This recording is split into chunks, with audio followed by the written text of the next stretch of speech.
Okay, good afternoon, everyone. Thank you for joining us for the third in our Housing Snapshot webinar series. My name is Jonathan Parker, Senior Associate in the Social Housing team at Percival. Today, I'm very pleased to be joined by Jake Lambert, Principal Planner at Bidwells. Just a couple of things to cover before we begin. I think we may be too short on time today to allow for the usual question and answer session, but please do write any questions you may have for either of us in the Q&A function on your screens. And we'll be more than happy to pick these up with you after the webinar. Don't worry, only myself and Jake can see the questions. And if you have any technical difficulties at any stage, please let us know using the chat function and we'll try and help. I will kick things off with a 15-minute refresher into the key structures and features of housing association development agreements before handing over to Jake, who will be exploring some of the interesting schemes he has worked on as new affordable housing developments continue to rise from the pandemic. So starting with the refresher, there are four main types of development agreements that an HA may typically enter into: the off-the-shelf or turnkey arrangement, a golden brick agreement, a land at day one contract, or a JCT design and build or similar industry standard. HAs are more often than not advised on JCTs by a third-party employer's agent, so we won't cover that in today's webinar. But naturally, we do have construction specialists at HP who are on hand to assist with such agreements if needed. I'll start with the off-the-shelf or turnkey arrangement. And this is the closest we will see to a standard market sale and purchase process. Typically, contracts are exchanged with the HA paying, say, a 10% deposit, and the remaining 90% is settled once the affordable dwellings have reached practical completion and are being handed over to the HA. This 90% payment is sent from the HA to the seller via solicitors, and return for the payment, the land transfer deed completes and keys will be handed over. It's quite straightforward, really. It's beneficial for the HA because they are paying the bulk of the purchase price at the end of the build. Therefore, they are safe in the knowledge that they're getting what they've paid for and minimize their cost risk exposure. But on the flip side, this structure can cause developers cash flow issues. After all, they are outlaying lots of costs building these dwellings and have to wait until the very end to recover these.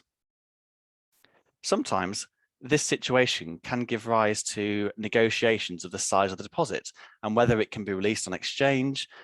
But for a release to be acceptable for an HA, it's likely that it will need to secure something in return to protect that initial investment, whether a legal charge over other land, or perhaps only agreeing to release the funds when the new build warranty with deposit protection is in place, or maybe even deciding an alternative contract structure.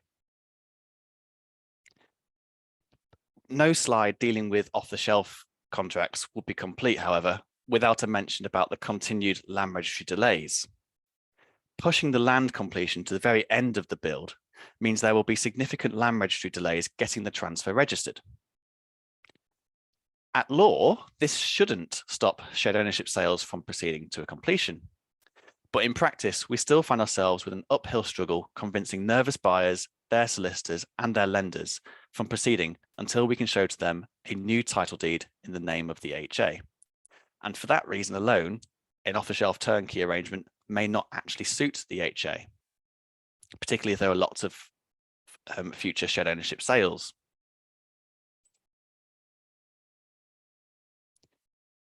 Moving on to the second contract type, the golden brick agreement. A golden brick agreement is a method of structuring the acquisition of land for residential purposes that mitigates the VAT risk for both the buyer and the seller. It separates the land acquisition from the cost of construction and delays completion of the land transfer until, at least in the eyes of HMRC, there are dwellings on the land. By waiting until golden brick has been achieved, you are converting a land purchase from being a VATable supply to effectively a VAT-free transaction. So what is this golden brick?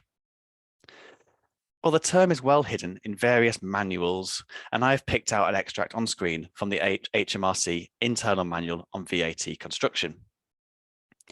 This manual does provide a reasonably clear explanation of how a golden brick agreement will work. And I have extracted from a couple of pages in the manual the following key points. Completion of the sale, i.e. the land transfer, will mostly take place when construction of the dwellings has commenced by a person constructing a building and progressed beyond the golden brick.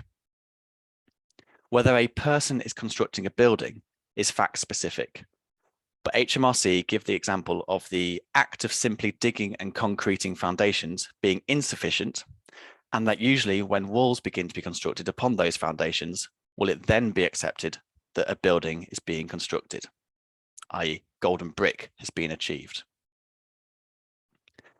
When that partly constructed building is sold to the HA as the purchaser, that HA will then itself appoint the developer to continue the construction of the build on its behalf. This means the HA becomes a person constructing a building and will also be able to zero rate their first major interest grant in the property to, say, its future shared ownership purchasers. We do have to watch how the deposit paid on exchange of the golden brick agreement is treated for VAT purposes. For the most part, the deposit should also be protected from VAT, whether or not it is held by the seller's solicitor as a stakeholder or released to the seller on exchange. But you see, on the face of it, this is a VAT supply. But provided the underlying contract clearly states that what will be supplied at completion is a partly completed dwelling beyond golden brick, the deposit is also treated as part payment for that and therefore zero rated. Fair warning, however, that if the structure of the transaction changes between exchange and land completion, perhaps the HA decides to take the land early for a commercial reason, it will be necessary to revisit the VAT treatment of the deposit, and the outcome of that revisiting will depend on the facts and contractual terms applicable in the circumstances. And at which point I would definitely be referring you to a tax specialist lawyer. We also need to be mindful of modern methods of construction and how these work alongside traditional golden brick definitions. After all, the traditional definition often speaks of a particular brick course having been laid, and that certainly wasn't prepared with modern methods of construction in mind. Therefore, when looking at golden brick agreements in the context of MMCs, we do have to deal with this on a case-by-case basis. And finally, we also see the land at day one structure. And the clue as to how this works is very much in the name here. Contracts will exchange, and at the same time, the land transfer will complete. Payment of the remainder of the build costs is structured within the contract itself and may, for instance, be on a stage payment basis or monthly valuations. But ultimately, the parties are free to agree terms as they wish at heads of term stage. And it may even be agreed that the bulk of the purchase price is settled towards the tail end of the build. Again, here we often see a trade-off between the HA wishing to minimize its risk exposure and the developer ensuring it has sufficient funds coming in to sustain the build. Tax, I'm afraid, also comes into play here. When buying bare land at day one, the HA needs to know if the current owner has opted to tax that land. If not, then the transfer will be VAT exempt, so no VAT payable. Perfect.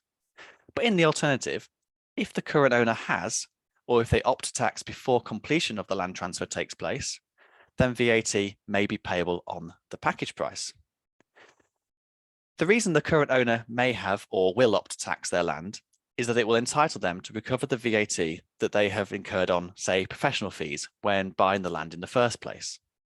More often than not, HAs will not have factored a potential 20% VAT uplift on their agreed sale price. And so the default response to any VAT risk in a land day one contract is to try to have the contract expressly stipulate that all sums payable are deemed to be inclusive of VAT.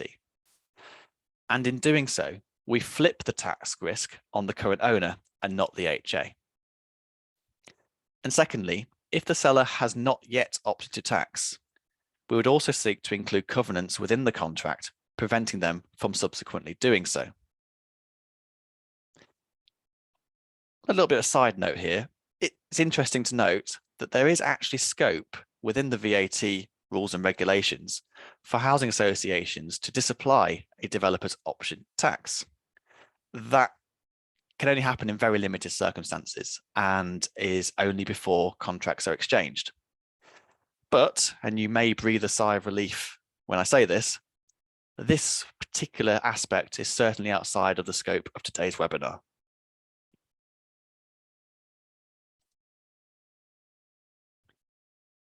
Regardless of the contract structure chosen, each type of development agreement should have sort of common provisions between them.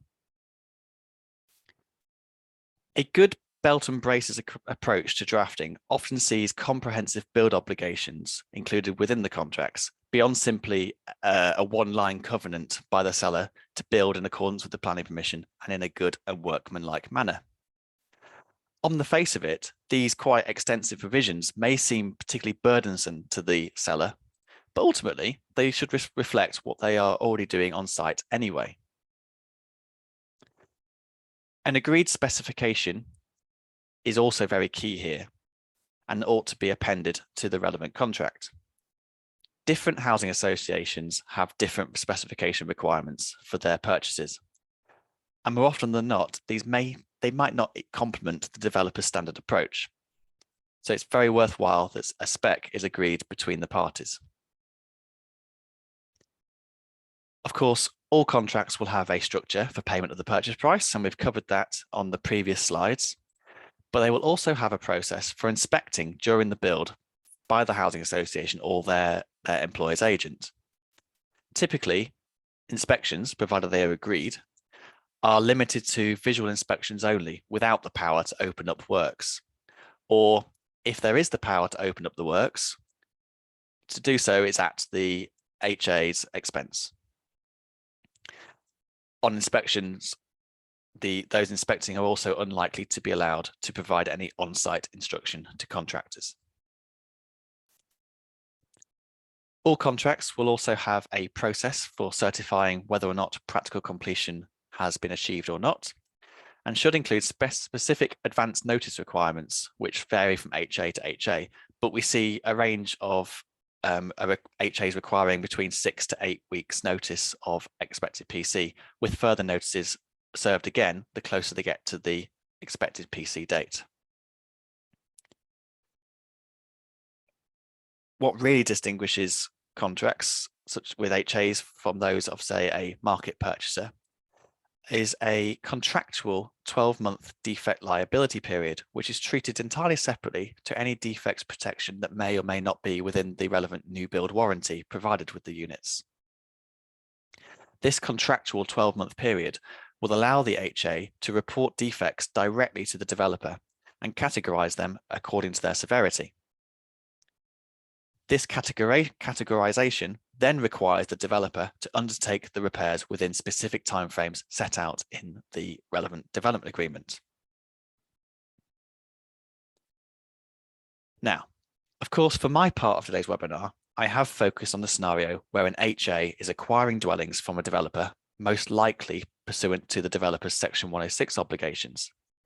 And in practice, as much as this remains a very important way for HAs to increase their stock, so too are more and more HAs developing their own affordable or mixed tenure sites. And with that thought in mind, I'll now hand over to Jake from Bidwells. Okay, thanks, Jonathan. Hi, everybody. I'm Jake Lambert. I'm a principal planner at Bidwells across the Cambridge and Norwich teams. And I'm going to talk a little bit around affordable housing and some of the initiatives that have arisen as a result, really, of the pandemic. So yeah, a quick fly through my agenda and my slides. So yeah, I'm going to open up with some of the initiatives and funding streams that arose really as a result of the pandemic, and how those have been really really taken on and used by local authorities and Broadland Housing Association in particular, who we've worked with on numerous projects that have arisen as a result of these funding streams, to really rapidly deliver high quality affordable housing to meet acute housing needs, to really help homeless people into more safe and secure accommodation. And yeah, we're going to look at a few examples of some of the projects that have come about as a result of these funding streams since 2020. And as I say, look at the impact that they're having on the ground, and also going to look ahead as well to how these funding streams are going to evolve into the future potentially, and also touch on some areas where they could be enhanced to help deliver even more affordable housing to help those who may be suffering from homelessness. So next slide, please, Jonathan. Yeah, so we're going to kick off with the Everyone In initiative. So you might recall this at the very onset of the pandemic in March 2020. The government went on a drive really to really help homeless people into temporary accommodation, to take them off the streets, to help stem or limit the spread of COVID as much as possible at that time. So it was this is where it all came from initially, is that initial push to give people a roof over their heads, and to keep them safe, and to keep them shielded to a degree from the impacts of COVID, which at that time we were it was all very new and very fresh and very scary as well. So we needed some action to help people into safe accommodation at that time. So next slide, please. And then the Everyone In initiative kind of evolved really into the Next Steps accommodation program. So whilst the Everyone In initiative initially looked at providing temporary accommodation, the Next Steps program looked at more permanent solutions. So got some figures down there of the scale of funding that was released initially for sort of shorter term interim accommodation, and then some more funding for some more longer term accommodation, almost 3,500 units to, as I said, help people into more secure accommodation. So next slide, please, Jonathan. And yeah, so as a result of this funding, I say local authorities have had to kind of approach central government for it, and they've really been empowered to kind of approach housing associations with sites within their control, and work with HAs to deliver them, and really make the most of the funding that's been made available. As I understand it, it's these funding streams were the first in a long time to come from central government. So local authorities really saw the opportunity to grasp them and make the absolute maximum that they could with them. So as I say, it really empowered them to go and knock on housing associations' doors like Broadland, and really help them to bring forward their own sites. And another factor was the very tight delivery timeframes associated with the funding. And obviously, we were looking at providing housing to help homeless people into safe accommodation. So the need is acute. The need to get these projects delivered was very real, and as a result, the kind of timeframes attached to the funding were very tight. So us as planning consultant, we were kind of tasked with getting the applications together and determined as soon as possible to allow for a rapid delivery thereafter. So I've touched on how, as I say, local authorities were really empowered to really take forward their own development sites, and it's helped to unlock those sites which may have been closed for a long time due to the absence of funding. But we've seen some really strong relationships with local authorities, and Broadland really come to the fore, and really helped us to secure planning permissions within statutory timeframes. And yeah, as I say, we've also worked with officers to really front load these planning applications, just to really minimise any risk of any pre-commencement conditions or anything of that nature which might slow construction at a later date. So as I say, we all credit to the local authorities as well for kind of working with us to kind of eradicate conditions which may have, as I say, resulted in delays. And that, the way the permissions have been structured has really helped Broadland to get on site and to deliver as soon as possible. So next slide, please, Jonathan. So I'm going to rattle through a few examples that we've worked on with Broadland Housing Association in partnership with various local authorities across the east of England, all really as a result of the funding streams that I previously mentioned. So this one is Jubilee Court in Great Yarmouth. So if you're familiar with Great Yarmouth, you might know the beach coach station where coaches typically go and park for the day. And there was a kind of a disused area of car parking in the site, and Great Yarmouth identified it as a potential development site, brought Broadland on board, and really helped to drive it and to bring a proposal forward. So planning permission was granted in February this year, and the site is under construction at the moment. I've touched on the type of construction as well. It's timber frame rather than a traditional kind of masonry approach. Again, looking at delivering the project as soon as feasibly possible to meet really immediate needs, to help people into kind of safe accommodation. So next slide, please. And this is another example from Norwich this time. So this is Webster Court, Lakenham Fields, Lakenham area of Norwich. So this was formerly, again, a kind of a parking area, which I'd say was kind of disused really. And I'd say the City Council, in partnership with Broadland, found an opportunity to bring this site forward for development, and unlock it to deliver some affordable housing. So the planning application for this one was submitted, I think, in November 21. Planning permission granted at the committee in January 21.